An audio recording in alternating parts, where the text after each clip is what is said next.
காட்டுமிராண்டிகள் ஒரு மிருகத்தன்மை கொண்டவர்கள் தான் இப்படி ஒரு முதலமைச்சர் தலையிட்டிருக்காரு, அவர் உத்தரவு போட்டிருக்காரு, அவங்கள கைது பண்ணியாச்சு. இன்னி சட்டம் தன் கடமையை செய்யும். இந்த ஸ்மார்ட் சிட்டின்னு பண்ணதில் எதுவுமே ஸ்மார்ட்டாக கிடையாது. ஏதாச்சும் கடந்த 5 வருட காலத்தில் ஒரு சாதனைன்னு சொல்லுங்களேன் பார்க்கலாம். எடப்பாடியார் ஆட்சியோடைய சாதனை. கடைசி அடித்தது மட்டும் ஒரு 3200 கோடி. இப்படித்தான் கமிஷன் வாங்கினதுக்கு ஆதாரம் இருக்கான்னு எடப்பாடி கேட்குறாரு. எடப்பாடியார் பேர் அங்கே இருக்கா இல்லையா, திரு எஸ்பி வேலுமணி அவர்களுடைய பேர் அங்கே இருக்கா இல்லையான்னு விவாதம் பண்ணுவோம். உங்களுக்கு ஞாபகம் இருக்கும், 2015 அம்மையார் ஜெயலலிதா அவர்கள் இருக்கும் பொழுது அவர்களை எழுப்ப கூட முடியாத ஒரு சூழல் வந்து நைட்டில் தூக்கிட்டு இருக்கும்போது எப்படி சென்னை பாதிக்கப்பட்டதுன்னு சொல்லி பார்த்தோம். அந்த மாதிரி எந்த கஷ்டமும் தரவு கிடையாது. 8 கோடி பேர்த்தையும் பாதுகாப்பாக இருக்கிற தைரியம் நமக்கு இருக்குல்ல. நிம்மதியாக படுத்து எத்தனை பேர் தூங்குறாங்க. எடப்பாடியார் இருக்க வரைக்கும் தினம் பிரேக்கிங் நியூஸும் பயம் தானே இருந்தது. கனிமூல கொள்ளை இன்னும் நடந்துகிட்டு இருக்குன்னு அதில் 13 முடியாச்சு. இன்னும் ஒன்று தான் போயிட்டு இருக்கோம். அது கேரளாவுக்கு.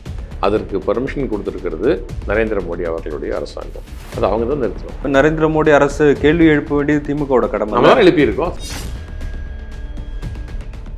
மீம்ஸை பற்றிலாம் கவலைப்படுறது இல்லை அப்படின்னு திரு அண்ணாமலை சொல்கிற மாதிரி நீங்களும் சொல்கிறீங்க.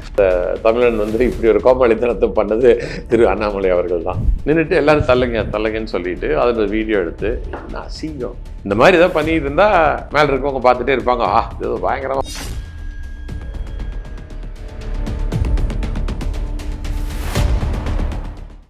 லிபர்ட்டி தமிழ் நேயர்களுக்கு வணக்கம்.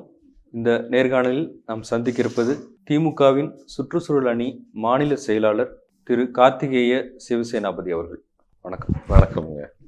கோவை ஆர்எஸ்புரம் சின்மயா வித்யாலயா அந்த பள்ளியில் நடந்த பாலியல் துன்புறுத்தல், ஒரு 12ஆம் வகுப்பு படிக்கிற மாணவி. திமுக வந்து பள்ளியின் தாளாளர் அந்த ஆசிரியரை கைது பண்ணியிருக்கிறாங்க. இன்னும் அதில் சம்மந்தப்பட்டவர்களை கைது செய்யணும் அரசு அப்படின்ற கோரிக்கையை முன்வைக்கிறாங்க. அதாவது அந்த பொண்ணுக்கு வந்து நடந்தது மிக நேற்று முதலமைச்சர் சொல்லியிருக்காங்க, மிக வருத்தமான செயல். காட்டுமிராண்டிகள் ஒரு மிருகத்தன்மை கொண்டவர்கள் தான் இப்படி ஒரு சின்ன பொண்ணுகிட்ட போய் சின்ன குழந்தைகிட்ட போய் தவறாக நடந்திருக்க முடியும். ஒன்று தொடர்ந்து பல மாதங்களாக நடந்துமே அந்த பொண்ணு வந்து வீட்டில் வந்து இந்த பள்ளிக்கூடம் வேண்டாம்னு சொல்லியிருக்காளோ தவிர என்ன பிரச்சனைன்னு வீட்டில் சொல்லாமல் விட்டா. ஒரு பயத்துலேயோ ஒரு அசிங்கத்துலேயோ இந்த மாதிரி நம்மளும் வந்து பெண் குழந்தைகள் வந்து விஸ்குன்னு வந்து சொல்கிறதுக்கு நம்ம வந்து ஊக்கப்படுத்தி வளர்த்துறதில்ல. மானவ மரியாதைலாம் சொல்லி பயப்படுத்தி சொன்னால் நமக்கு அசிங்கம்னு அந்த பொண்ணு நினச்சிக்கிட்டா. நடக்கிற தவிர சொல்ல முடியாமல் ஒரு சூழ்நிலையில் இருந்திருக்கா. அதுக்கப்புறம் அந்த தற்கொலை பண்ணிக்கும் பொழுது ஒரு குறிப்பு எழுதுறா, ஒரு நோட் எழுதுறா.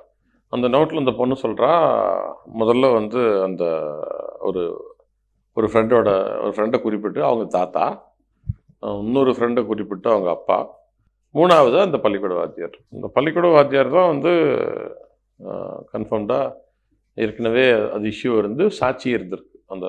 அந்த பிரின்சிபல்கிட்ட போய் சொன்னதுக்கு அவங்க வந்து பஸ்ஸில் போகிறவங்க யாராச்சும் தெரியாமல் ஓட்டிக்கிட்டா அந்த மாதிரி நினச்சிக்கோன்னு சொல்லியிருக்காங்க. காட்டுமிராண்டித்தனமான செயல். அதனால தான் 2 பேருக்கு மேலேயும் போஸ்கோ சட்டம் பாஞ்சு 2 பேர்த்தையும் கைது பண்ணியிருக்கு. ஸ்கூலுடைய பிரின்சிபலையும் அந்த வாத்தியாரையும் கைது பண்ணியிருக்கோம். அவங்க பாக்கி 2 பேர் வந்து யார் என்ன அப்படிங்கிறத இன்வெஸ்டிகேட் பண்ணுவாங்க போலீஸ். காவல்துறை வந்து எடுத்தோம் கவுத்தோன்னு ஒரு விஷயத்த வந்து விஸ்குன்னு நீங்கள் போய் பண்ண முடியாது. இந்த போஸ்கோ சட்டம் வந்து ரொம்ப ஜாக்கிரதையாக நீங்கள் ஹேண்டில் பண்ணணும். ஏன்னா அந்த சட்டம் சில சமயங்களில் தவறாகவும் பயன்படுத்தப்பட்டிருக்கு. ஒரு வழக்கறிஞர் மேலேயே தவறாக பயன்படுத்தப்பட்டது நமக்கு தெரியும். அதனால் வந்து பிரைமா ஃபேஷியா கேஸ் வந்து இவங்க 2 பேருக்கு மேலே கிளியராக இருந்தது. யார் பேர்லைங்க, பிரின்சிபல் பேர்லேயும் இந்த வாத்தியார் பேர்லையும் அவங்கள கைது பண்ணியாச்சு. இன்னி சட்டம் தன் கடமையை செய்யும். அந்த மீதி 2 பேர்த்த பற்றியும் நிச்சயமாக காவல்துறை விசாரிப்பாங்க.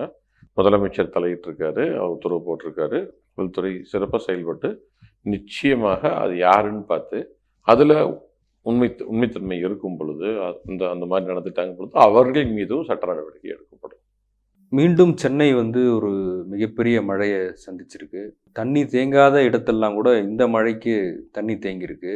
திமுக வந்து முன்னெச்சரிக்கை நடவடிக்கைகள் எடுத்திருக்கிறோம் அப்படின்னு சொன்னாலுமே கூட பல இடங்களில் 2-3 நாள் தண்ணி தேங்கி இருந்துச்சு. மின்சாரம் இல்லை, மக்கள் பெரும் அவதிக்குள்ளானாங்க. டி நகர் உட்பட பொதுவாக தியாகராய நகரில் தண்ணி நிற்காது, ஆனால் இந்த வருஷம் வந்து அங்கேயும் தண்ணி தேங்கி நின்றுச்சு. அதுக்கு காரணம் ஸ்மார்ட் சிட்டி அந்த திட்டம் தான் அப்படின்ற சொல்லப்படுது. இந்த ஸ்மார்ட் சிட்டின்னு பண்ணதில் எதுவுமே ஸ்மார்ட்டாக கிடையாது. நடுவண் அரசாங்கத்திட்டிருந்து ஒன்றிய அரசாங்கத்திட்டிருந்து பணத்தை வாங்கினோம். அந்த பணத்தை வந்து எப்படி கொள்ளையடிக்கலாம், நிறைய திட்டங்கள். இப்போது எடப்பாடி அவர்களுடைய ஆட்சி, எஸ்பி வேலுமணி அவர்களுடைய ஆட்சி, திரு ஓ பன்னீர்செல்வம் துணை முதலமைச்சராக இருந்த ஆட்சி செய்த காரியங்கள் பார்த்திங்கன்னா கடைசி 6 மாதத்தில் சௌரியத்துக்கு கான்ட்ராக்டை கொடுத்துட்டு அந்த கான்ட்ராக்ட் எதுவுமே நடக்கல. ஆனால் அதுக்கு உண்டான கமிஷனை மட்டும் வாங்கிட்டு போயிட்டாங்க. இப்படித்தான் கமிஷன் வாங்கினதுக்கு ஆதாரம் இருக்கான்னு எடப்பாடி கேட்குறாரு. என் மேலே கேஸ் போட சொல்லுங்கள் திரு எடப்பாடி அவர்கள் இப்படி கமிஷன் வாங்கிட்டாங்கன்னு சொல்கிறாங்கன்னு சொல்லி. அதுக்கப்புறம் ஈரோட்டில் ரெய்டு நடந்தது ஒரு ஒரு பெரிய கம்பெனியில். அந்த ரெய்டு நடந்த அந்த டைரி, அந்த குறிப்புகள் இன்கம் டேக்ஸ் துறையில் இருக்கிறது. அதை எடுத்து வச்சு விவாதம் பண்ணுவோம். எடப்பாடியார் பேர் அங்கே இருக்கா இல்லையா, திரு எஸ்பி வேலுமணி அவர்களுடைய பேர் அங்கே இருக்கா இல்லையான்னு விவாதம் பண்ணுவோம். அப்புறம் அவங்க ரெய்டு நடக்கும்போது இன்கம் டேக்ஸ் டிபார்ட்மெண்ட் ஒரு ஸ்டேட்மெண்ட் வாங்குவாங்க. அந்த ஸ்டேட்மெண்ட்டில் என்ன இருக்குதுன்னு பார்ப்போம். அந்த கட்டடம் கட்டக்கூடிய நிறுவனம் என்ன சொல்லியிருக்குன்னு பார்ப்போம்.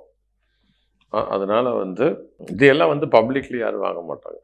துண்டு ஷீட் எழுதி கொடுத்து தான் ஒரு ஆட்சியே நடந்துட்டு இருந்தது. ஒரு முதலமைச்சர் செய்யக்கூடிய வேலையெல்லாம் கடந்த 5 வருட காலம் நடக்கவே இல்லை. அப்புறம் அந்த ஸ்மார்ட் சிட்டிங்கிற பேரில் எடப்பாடியார் வந்து டி நகரில் போய் எந்த இடத்துல நின்று இன்டர்வியூ கொடுத்தாரோ, இனிமேல் இங்கே தண்ணியே நிற்காதுன்னு அந்த இடமே தண்ணியாக மூழ்கி தான் நின்றுது.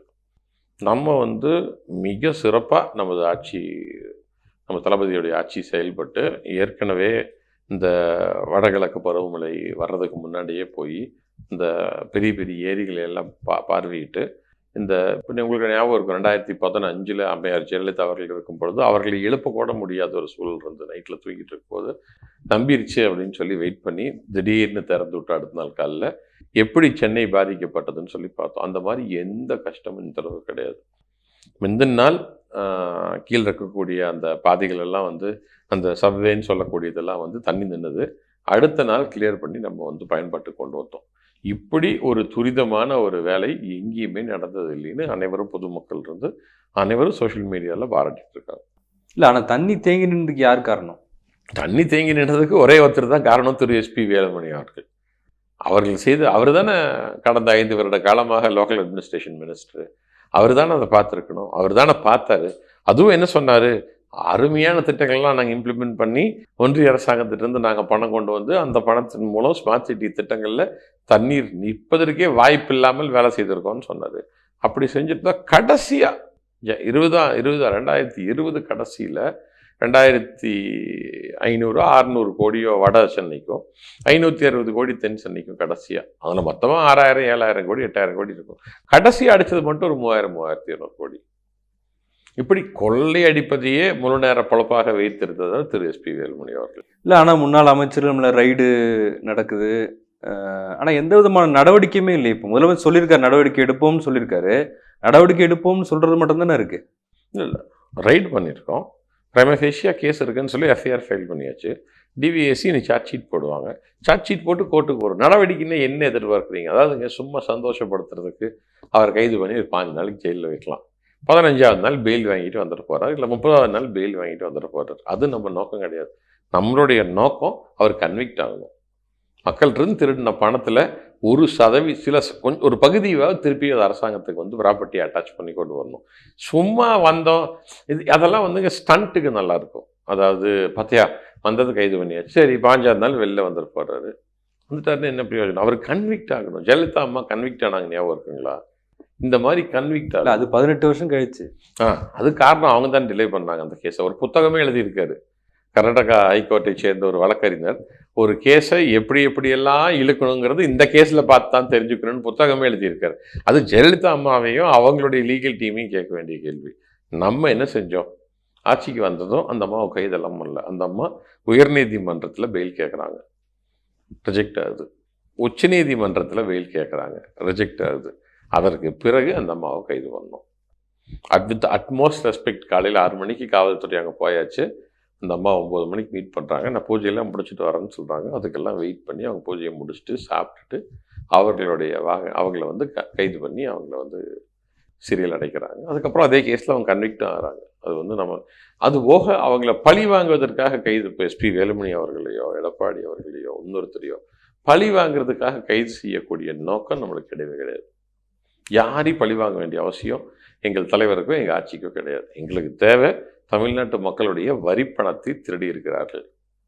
திருடவர்களிடம் இருந்து அந்த வரிப்பணத்தை எவ்வளவு மீட்க முடியுமோ அதை மீட்டு தமிழ்நாடு அரசாங்கத்துக்கு கொடுப்பதுதான் எங்களுடைய நோக்கம். இந்த வெள்ள நேரத்தில் முதலமைச்சரே வந்து இப்போ 6 நாள் மழைன்னா 6 நாட்களுமே அவர் வந்து ரவுண்ட்ஸ்லேயே இருந்தார், மக்களை சந்திச்சார், என்னென்ன பணிகள் நடக்குதுன்னு பார்வையிட்டார்.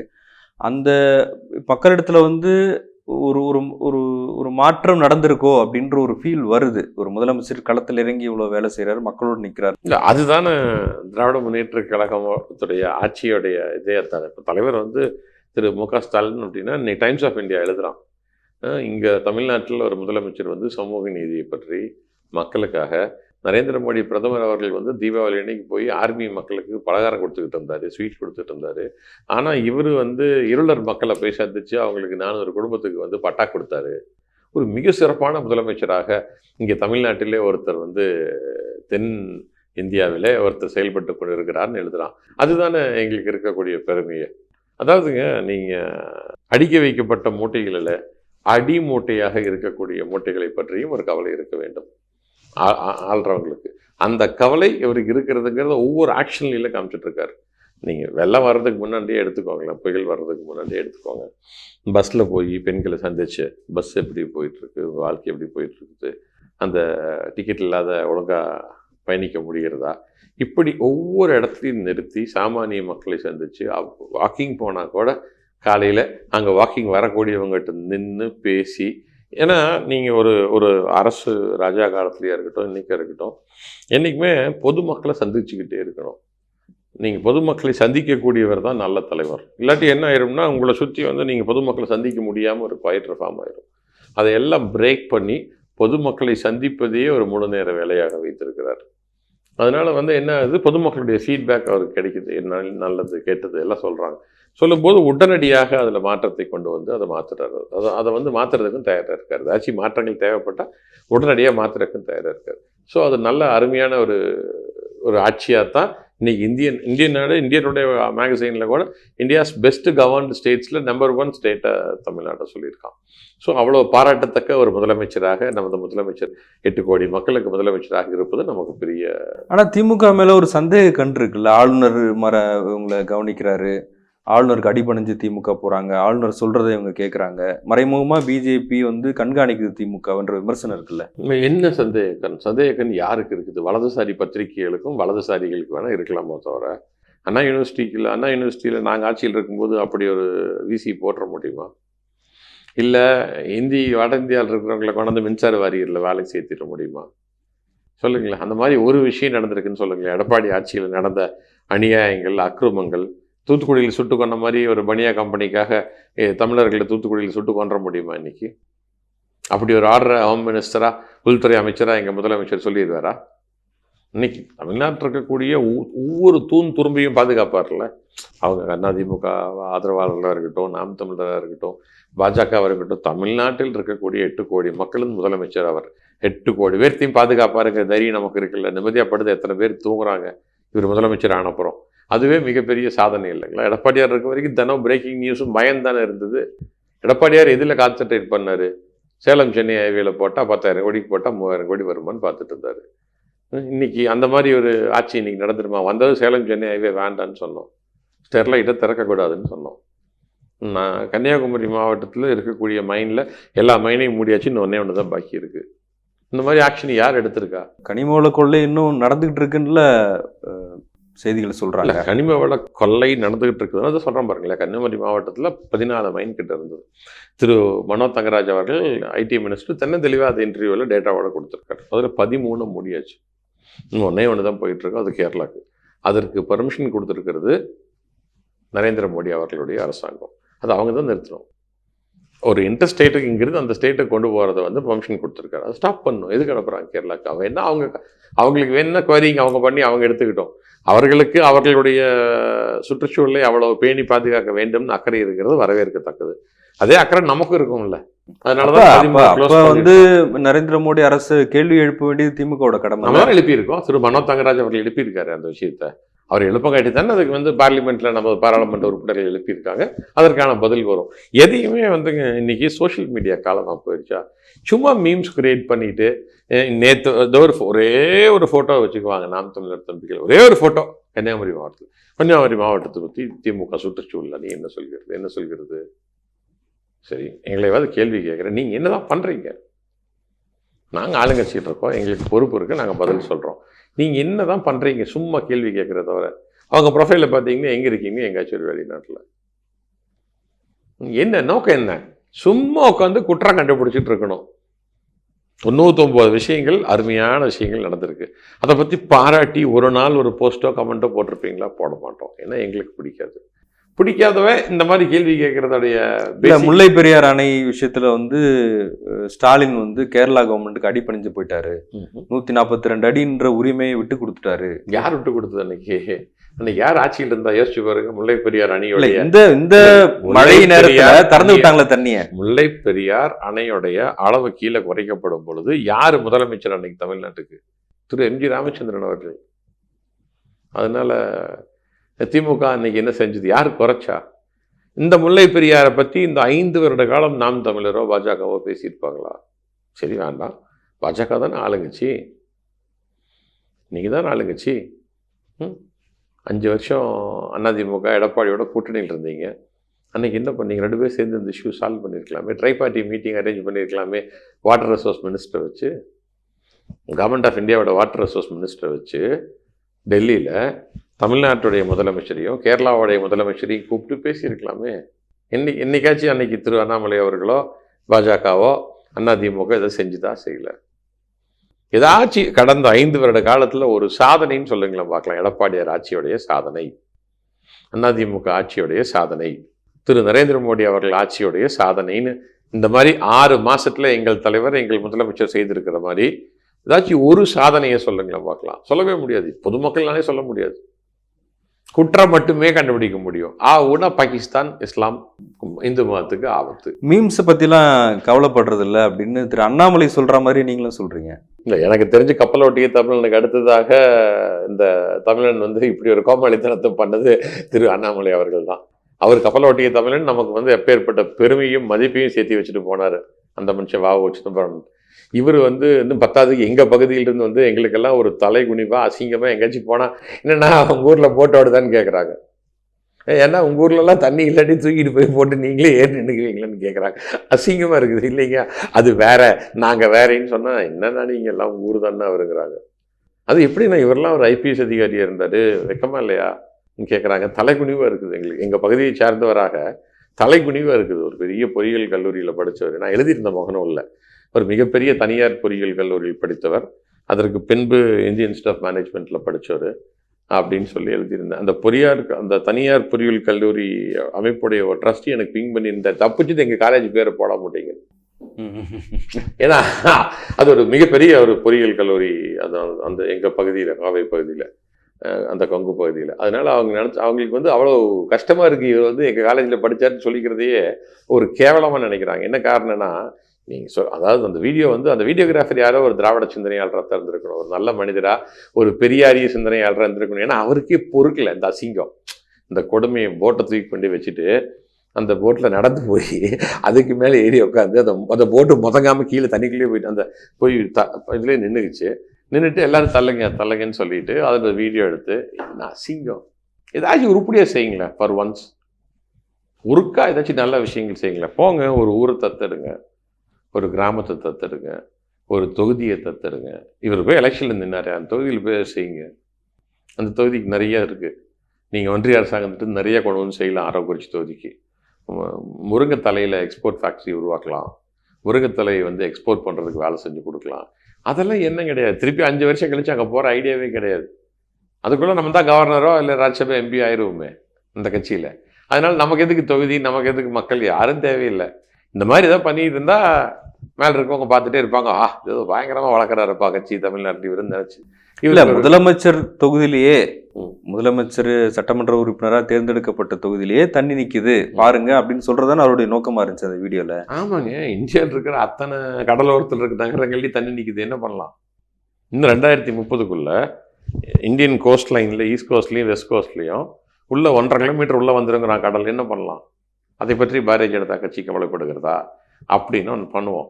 இந்தியாவில் இருக்கக்கூடிய நிலப்பரப்பில் 35% வனமாக மாற வேண்டும்னு சட்டம் கொண்டு வர்றதுக்கு திரு அண்ணாமலை அவர்கள் போராடுவாரா? கிளைமேட் சேஞ்ச் தானே பிரச்சனை. முதலமைச்சரையோட தொகுதியில் தண்ணி நிற்கிறது பிரச்சனை கிடையாது. இன்னைக்கு நம்ம பேச அதுவும் பிரச்சனை தானே. தண்ணி ஏன் நிற்குது? நான் உங்களுக்கு ஆர்டிகல் எடுத்து தர்றேன். ஏன் தண்ணி நிற்குது? ஏன் பாம்பேயில் தண்ணி நிற்குது? ஏன் விசாகப்பட்டினத்தில் நிற்குது? ஏன் கொச்சினில் நிற்குது? அதற்கு காரணம் பூமி வெப்பமடையங்காட்டி. பூமி ஏன் வெப்பம் அடையுது? நம்ம மரங்களை வெட்டிக்கிட்டே போகிறோம், பிளாஸ்டிக்கை நிறையா பயன்படுத்தி சுற்றுச்சூழலை நாசம் பண்ணுறோம், குளங்குட்டிகளை தூர்வாரது கிடையாது. இந்திய நாட்டில் கடந்த 7 வருட காலமாக காங்கிரஸ் ஆட்சி, யூபிஏ ஆட்சியில் சுற்றுச்சூழலை பாதுகாக்க கொண்டு வரப்பட்ட என்வாயர்மெண்டல் இம்பேக்ட் அசஸ்மெண்ட் என்னாச்சு? சுற்றுச்சூழல் பாதிப்புலாம் ஒன்றும் பார்க்க வேண்டாம், ப்ராஜெக்ட் வந்தால் கிளியர் பண்ணு தான் திரு நரேந்திர மோடி ஆட்சியுடைய சுற்றுச்சூழல் கவலை. இந்தியன் நாடே எதிர்த்து போராடிச்சு என்வாயர்மெண்டல் ப்ரொடெக்ஷன் ஆக்டை வந்து கொண்டு வரும், அந்த ஆக்டை அமெண்ட் பண்ணாத, கொண்டு வந்து நாசமாக போயிடும் சொல்லி கிரீன் பெஞ்சுன்னு ஒன்று கொண்டு வந்தது. யார் கொண்டு வந்தா? UPA government. அந்த கிரீன் பெஞ்ச் என்ன நிலைமையில் இருந்தது 6 மாதத்துக்கு முன்னாடி சென்னையில்? பெஞ்சில் ஜட்ஜஸே கிடையாது. ஏன்னா யாரும் வந்து சுற்றுச்சூழல் பாதுகாப்பு கோர்ட்டுக்கு போயிடக்கூடாது. ஏன் போகக்கூடாது? ஏன்னா சில 2-3 கம்பெனிக்கார சம்பாதிக்கணும். இதை பற்றி அண்ணாமலை பேசட்டுமே. தண்ணி நிற்குது, சென்னையில் தண்ணி நிற்குது, கடலூரில் தண்ணி நிற்குது, பாண்டிச்சேரியில் தண்ணி நிற்குது, வைசாக்கில் தண்ணி நிற்குது, கொச்சினில் நிற்குது, பாம்பேயில் நிற்குது. கரெக்ட். உலகம் பூரா நிற்குது.